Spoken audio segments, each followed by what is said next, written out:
Hello students, I hope आप सब लोग बहुत अच्छे होंगे। स्टूडेंट्स, आज जो टॉपिक लेके हम आपके सामने आए हैं वो हमारे कंटिन्यूएशन एक सीरीज़ जो है M1R5 की या A1R5 की, उसकी एक कंटिन्यूएशन सीरीज़ है। तो हम लोगों ने प्रीवियस वीडियो में कंपोनेंट्स ऑफ CPU की बात करी थी। अगर जिन स्टूडेंट्स ने अभी वो वीडियो नहीं देखा है तो प्लीज़ प्लेलिस्ट में जाके वो वीडियो देख लेंगे, और स्टार्टिंग के सारे वीडियोज़ वहाँ पर अवेलेबल हैं। और अगर अभी तक आपने मेरे चैनल को सब्सक्राइब नहीं किया है तो प्लीज़ उसको सब्सक्राइब कर लें, अपने फ्रेंड्स के साथ शेयर करें, और लाइक और कमेंट्स में ज़रूर बताएं कि और आगे हम क्या इम्प्रूवमेंट्स कर सकते हैं। तो फ्रेंड्स, आज का जो हमारा टॉपिक है वो है एक टॉपिक, बहुत इंपॉर्टेंट टॉपिक है, जो कि कहा जाता है कि इनपुट डिवाइसेस। तो आज हम मोस्टली कंप्यूटर में यूज होने वाली सारी मेन इनपुट डिवाइसेस की बात करेंगे और उनके की फैक्ट्स की भी बात करेंगे। तो चलिए स्टार्ट करते हैं आज का सेशन, जो कि टॉपिक है हमारा क्या, इनपुट डिवाइसेस। फ्रेंड्स, अगर इनपुट डिवाइसेस की बात करें तो इनपुट डिवाइसेस ऐसी डिवाइसेस होती हैं जिनकी हेल्प से हम कंप्यूटर्स को इंस्ट्रक्शन प्रोवाइड करते हैं, या फिर हम कह सकते हैं कि इनपुट डिवाइसेस की हेल्प से हम अपनी बात को कंप्यूटर को समझाते हैं।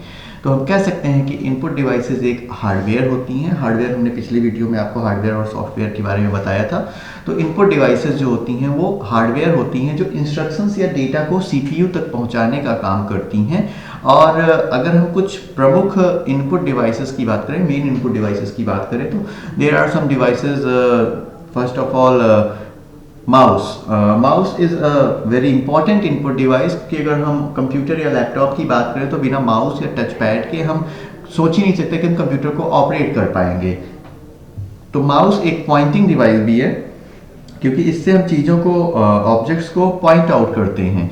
और ये एक हाथ से फ्लैट सरफेस पे जो है वो स्क्रॉल किया जाता है, चलाया जाता है।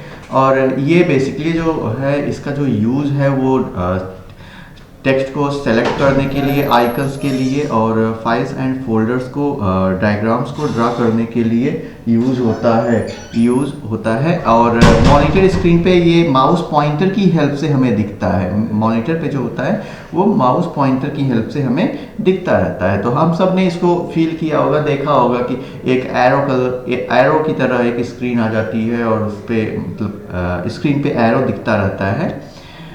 अगर हम माउस की बात करें तो माउस से हम कर क्या सकते हैं। तो माउस से हम पॉइंट कर सकते हैं, चीज़ों को सेलेक्ट कर सकते हैं, क्लिक कर सकते हैं, डबल क्लिक कर सकते हैं, ड्रैग एंड ड्रॉप कर सकते हैं, एंड राइट क्लिक कर सकते हैं। तो ये माउस के थ्रू परफॉर्म होने वाले कुछ बेसिक ऑपरेशंस हैं।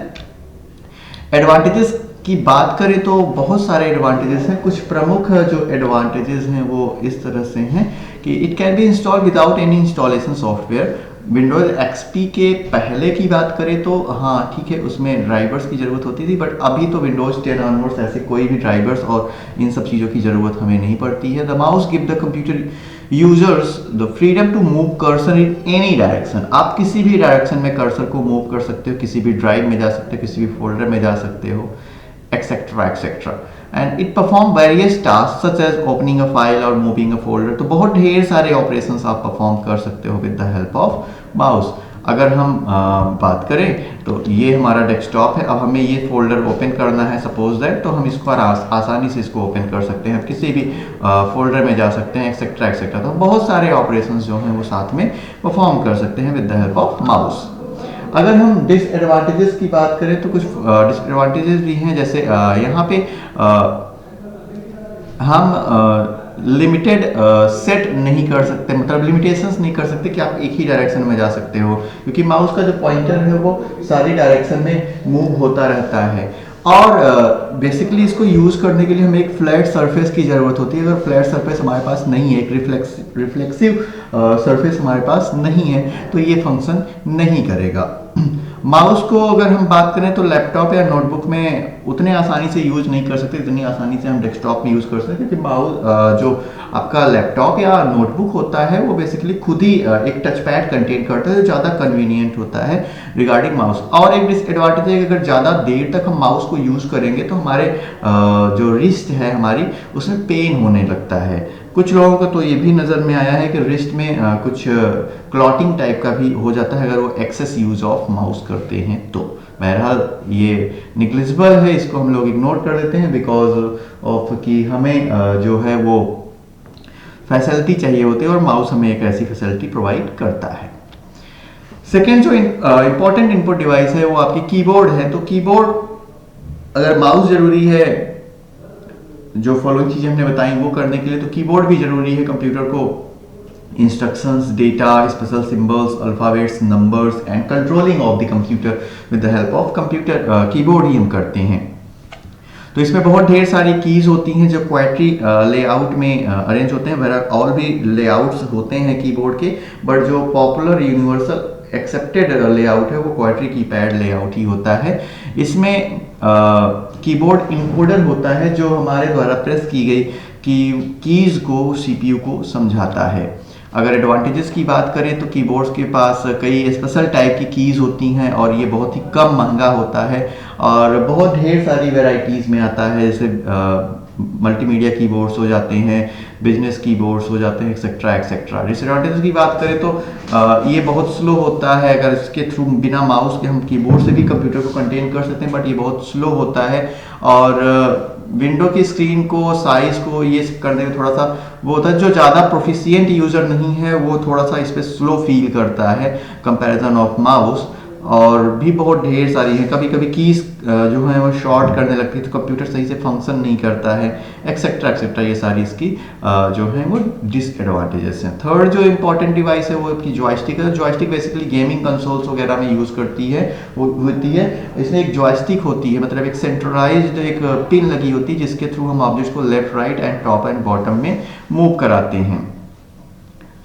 एंड एडवांटेजेस की बात करें तो it gives the user the feeling of more realistic action. बहुत ही मतलब सीरियसली एक काफ़ी अच्छा फील आता है और ऑब्जेक्ट को किसी भी डायरेक्शन में मूव करा सकते हैं combination of left, right and up and down के कॉम्बिनेशन में। और ये ईजियर होता है कंपैरिजन दैन माउस इसको होल्ड करना। डिसएडवांटेज की बात करें तो ये लिमिटेड है, केवल सर्टेन एप्लीकेशंस में ही यूज़ होती है और माउस की कंट्रोलिंग इससे ज़्यादा बेटर होती है।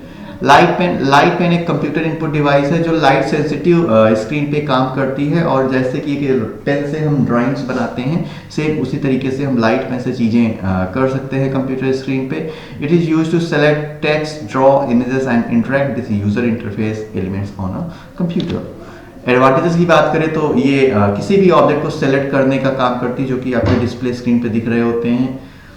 ये कोई स्क्रीन कोटिंग जरूरत नहीं होती कि स्पेशल स्क्रीन टच स्क्रीन ही होनी चाहिए। It is very useful for fine selection and drawing. It is more reliable then a screen touch. It is small in size, बहुत ही फ्रेंडली होता है, पॉकेट फ्रेंडली होता है। डिसएडवांटेज की बात करें तो the light pen requires picking it to use, मतलब इसको पकड़ के आपको स्क्रीन पे लिखना होगा। एलसीडी स्क्रीन के साथ ये काम नहीं करती, केवल सीआरटी स्क्रीन के साथ काम करती है और ये ब्राइटनेस को डिटेक्ट करती है और ये बहुत ही एक्यूरेट नहीं है, लेकिन हाँ फिर भी बहुत हद तक काम करती है।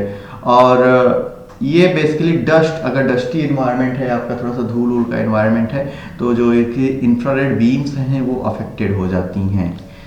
Next one is your touch screen. तो टच स्क्रीन आजकल लगभग हर डिवाइस में आपका यूज होता है। ये ह्यूमन टच के लिए सेंसिटिव होता है और प्रेशर की हेल्प से स्क्रीन पे सिलेक्शंस को मार्क करता है। बहुत ही आसान है, कोई एक्स्ट्रा पेरिफेरल डिवाइस नहीं लगती है और मल्टीपल फिंगर जेस्चर भी इसमें मिल जाता है। आप जूम कर सकते हो, जूम इन जूम आउट दोनों कर सकते हो और इसकी हेल्प से हम ऑप्शंस को बहुत ही कन्वीनियंट तरीके से चूज कर सकते हैं। डिसएडवांटेज की बात करें तो बहुत ही बल्कि डेटा अगर हमें इनपुट करना है तो उसके काम में ये नहीं आती है। उतने ज़्यादा एक्यूरेसी अभी भी इसमें नहीं आ गई है और ज़्यादा देर तक यूज़ करने से आंखों में इचिंग होने लगती है और स्क्रीन जो है वो डर्टी होने जाती है। इवन जैसे आप एटीएम स्क्रीन देखो जो टच स्क्रीन होती है उसमें मार्क्स भी आ जाते हैं, स्क्रैचेस के मार्क्स भी आ जाते हैं। Next one is your microphone.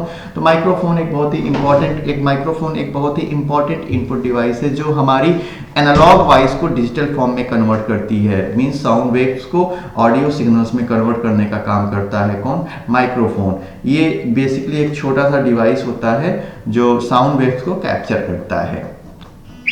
Advantages of microphone की बात करें तो बहुत ढेर सारे एडवांटेजेस हैं। इन सी है आजकल हर हेडफोन हर माइक्रोफोन में आपको ये मिल जाएगा, कोई पावर सप्लाई इसके लिए नहीं चाहिए होती है। और हल्की सा आजकल तो नॉइज़ कैंसिलेशन वगैरह के भी आ गए हैं, तो काफ़ी अच्छा काम करता है।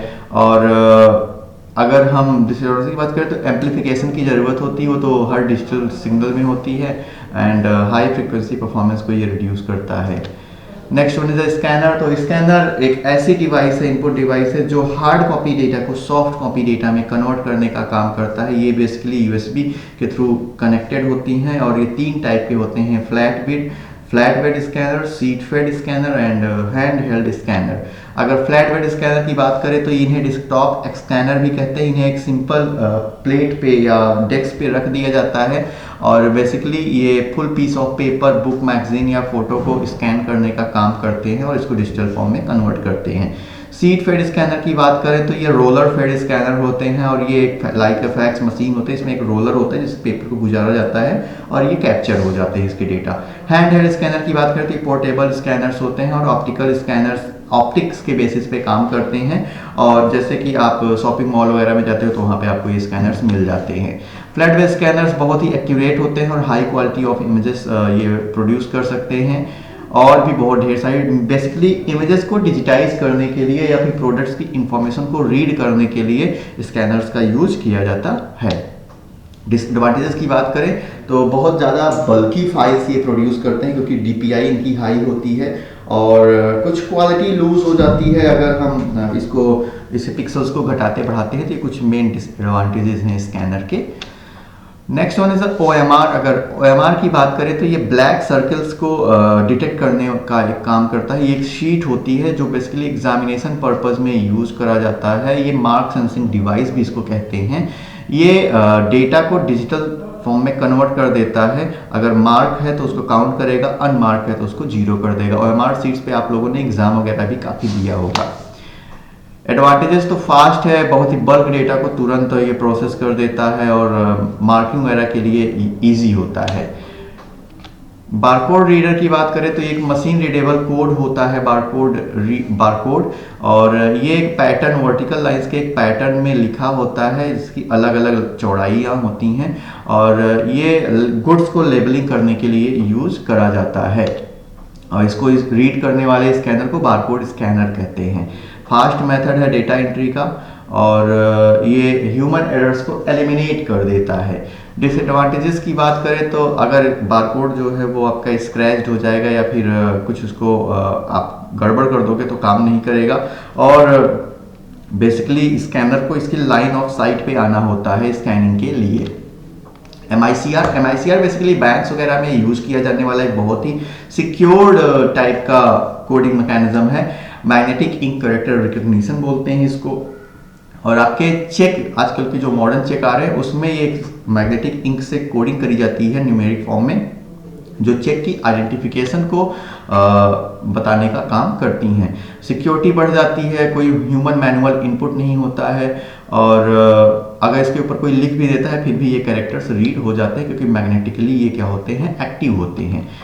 डिसएडवांटेजेस की बात करें तो केवल सर्टेन कैरेक्टर्स ही रीड हो सकते हैं और ये एक्सपेंसिव मेथड है डेटा एंट्री का।